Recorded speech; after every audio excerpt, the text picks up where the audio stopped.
नमस्कार दोस्तों, मेरा नाम है Ashish Rathore. Indian rail dynamics channel में आपका स्वागत है। अगर आज आप मेरे चैनल पर नए आए हैं, कंटेंट पसंद आए तो सब्सक्राइब करना मत भूलिएगा। आज की वीडियो में दोस्तों हम बात करेंगे एक ऐसी ट्रेन के बारे में जो हमारी भारत की एक बहुत ही पुरानी ट्रेनों में से एक है और ये ट्रेन डेली बेसिस पर चलती है और बहुत ही लंबी दूरी की ट्रेन भी है। इस ट्रेन का नाम है कलिंगा उत्कल एक्सप्रेस। दोस्तों, इस ट्रेन के बारे में मेरे पास काफ़ी सारे मैसेजेस आते रहते हैं चैनल पर, क्योंकि मैं भी इस ट्रेन में सफ़र करता रहता हूँ फ्रिक्वेंटली। काफ़ी लोग पूछते हैं कि इस ट्रेन को LHB कोचेस कब मिलेंगे। इस वीडियो में आपको बड़ी खुशखबरी मिलने वाली है और साथ में ही आप लोगों को आज इस ट्रेन के बारे में थोड़ी सी बातें बताऊंगा। दोस्तों, ये ट्रेन हमारे भारत की धार्मिक दृष्टि से एक बहुत ही इम्पोर्टेंट ट्रेन है, क्योंकि ये ट्रेन हमारे ऋषिकेश और हरिद्वार को जोड़ती है सीधा ओडिशा में जगन्नाथपुरी। ये तीनों ही स्थान बहुत ही ज़्यादा महत्वपूर्ण है हमारे भारतीय सनातन संस्कृति के अंदर। इस ट्रेन की शुरुआत दोस्तों हुई थी 1 अक्टूबर 1969 में। 1969 में ऑलमोस्ट 53 ईयर्स अब गुजर चुके हैं। इस ट्रेन की शुरुआत में ये ट्रेन दिल्ली तक आया करती थी।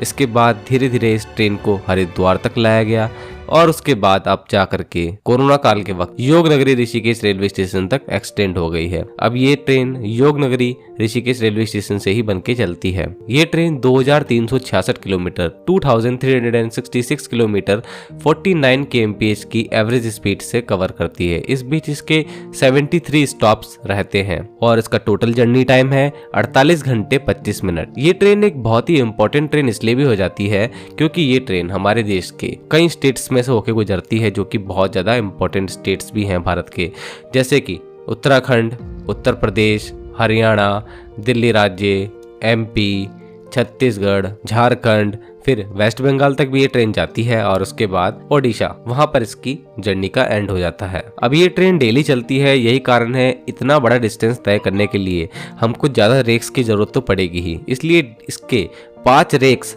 हर वक्त चल रहे होते हैं।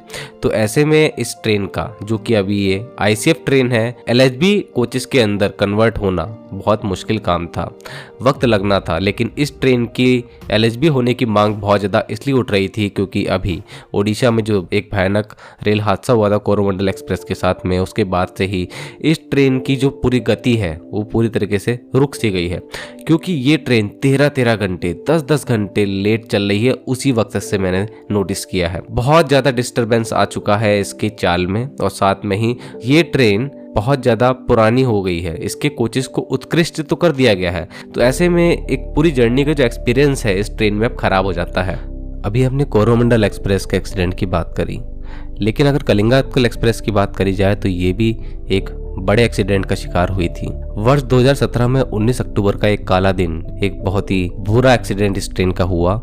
ये ट्रेन पटरी कटी होने की वजह से अचानक से डिरेल हो गई। 110 किलोमीटर प्रति घंटे की रफ्तार से ही चल रही थी खतौली में जैसी ये एंटर करती है, और इसके कोच एक के ऊपर एक चढ़ जाते हैं और बहुत ही भयावह स्थिति थी वो, आप तस्वीरें देख के ही बता सकते हैं।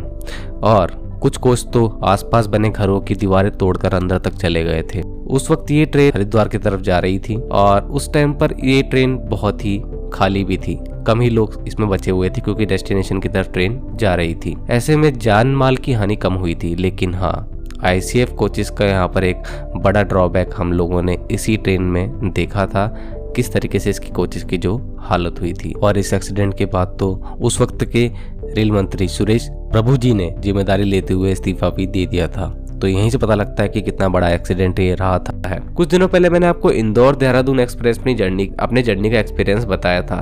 कैसे LHB होने के बाद में इस एक्सप्रेस ट्रेन की performance through out the journey बिल्कुल बदल चुकी है। ऐसे में ही उत्कल एक्सप्रेस की मैंने बात करी थी कि ये थोड़ी अनसेफ मुझे लगती है अब, क्योंकि इसके कोचेस काफी पुराने भी हैं और साथ में ICF कोचेस हैं। तो अब बहुत अच्छी न्यूज आई है दोस्तों, ये ट्रेन LHB-फाइड हो चुकी है। जी हाँ, ये हुआ कैसे? देखिए, 16 अगस्त 2023 को इसकी पहली LHB रन हुई, जिसमें पेंट्री कार में आप देख सकते हैं किस तरीके से सजाया गया है और लोग सेलिब्रेशन कर रहे हैं। और बताया जा रहा है कि इसमें अभी एक ही LHB रैंक दिया गया है। वक्त के साथ में ही अब धीरे धीरे इसके 4 रैंक जो अभी उत्कृष्ट कोच पे चल रहे हैं वो भी LHB-फाइड हो जाएंगे, क्योंकि कोचेस बहुत ज़्यादा हैं। एक लंबी ट्रेन है ये, इसके अंदर 22 कोचेस हैं और जैसा कंपोजिशन इसका ICF के उत्कृष्ट कोचेस के साथ में था, बिल्कुल सेम टू सेम वैसा ही LHB के साथ में रखा गया है। इसमें 22 LHB कोचेस लगे हुए हैं और जैसे कि मैंने इसका इनॉग्रल रन देखा उसमें मैंने कोचेस गिने भी थे। इसके अंदर जनरेटर कार की एंट्री भी हो चुकी है। तो कुछ इस तरीके से इसका कंपोजिशन हो चुका है LHB कोचेस के साथ में और काफ़ी ज़्यादा प्रीमियम सर्विस अभी प्रोवाइड करा पाएगी। तो उन लोगों के लिए तो बहुत अच्छी बात है जिन जिन लोगों को इसके LHB-फाइड कोच में सफ़र करने का मौका मिल रहा है, जो कि हरिद्वार, ऋषिकेश और पुरी के बीच में जर्नी करते हैं। अभी इस ट्रेन के बारे में अगर पता लगाना है आप लोगों को कि कौन सी LHB है, तो आप लोगों को 16 तारीख के हिसाब से ही देखना पड़ेगा कि ये ट्रेन कब कहाँ पहुँच रही है।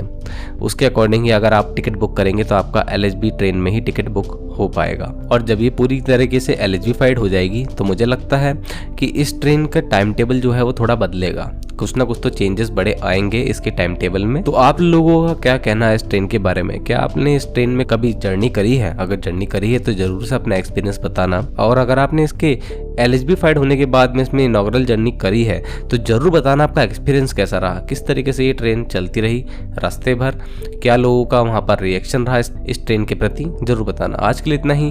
वंदे मातरम, भारत माता की जय।